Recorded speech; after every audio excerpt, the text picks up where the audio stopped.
سلام الله يا رجال. بالنسبة لقضية جنات، القاضي اللي كان ماسك قضية جنات مستحيل إنه درس معهد قضاء أو درس شريعة وقانون أو حفظ القرآن أو عارف ما قال الله وما قال الرسول وحكم بهذا الحكم. تحصل القاضي هذا أبوه كان قاضي وجده كان قاضي، يمكن ورثها أبا عن جد، لأن القضاء عندنا كذا، بين الرئيس يكون رئيس وبين القاضي يطلع قاضي وبين الأستاذ يكون أستاذ هي وراثة عندنا، ورثها كذا أبا عن جد وطلع قاضي. ولا لو عارف المادة رقم كذا والقانون رقم كذا والله تعالى ما قال ورسوله ما قال، كان حكم بما قال الله والرسول. معلومة 100%. وابحثوا إذا كان درس شريعة وقانون ومعهد القضاء العالي أو معهد القضاء الأعلى، مستحيل 100% وإنه حافظ القرآن. هذا ما هو شكليته، ما هو قاضي. إيش الدليل وإيش إيش الحكم، إيش اللي استندت إليه وحكمت بهذا الحكم؟ إيش مستند إلى إيش؟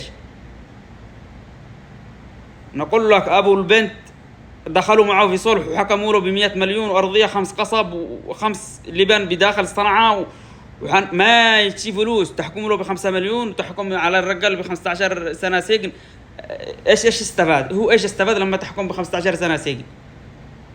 أنتم مخبين الرجال هذا. إيش الأهمية منه؟ إيش الأهمية من نجاة هذا؟ إيش الأهمية منه؟ ليش محافظين عليه كذا؟ وأنت قاضي في عنقك، القضايا ذي في عنقك، أنت قاضي والقضايا ذي في عنقك. ستوقف أمام الله يوما تسأل على كل شخص ظلمته وعلى كل كلمة خرج منها. كلامك وحكمك هذا يكون موزون. ما هو من رأسك تحكم كذا وعلى طول حكمنا بإيش؟ حكم لإيش استند؟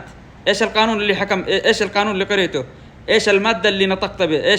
إيش القانون اللي ينطق بهذا النطق إنه حد يغتصب بنت ب9 سنوات وعمره 35 سنة تحكم عليه يجيب 5 مليون لأبو بنت؟ إيش يسوي؟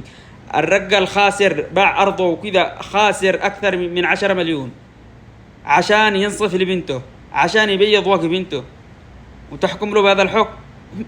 ما يرضى. ما رضيت ولا حد، ما رضيت إحنا كشعب يمني، ولا رضيت الرجال أبو البنت، رضيت نفسك ومليت جيبك.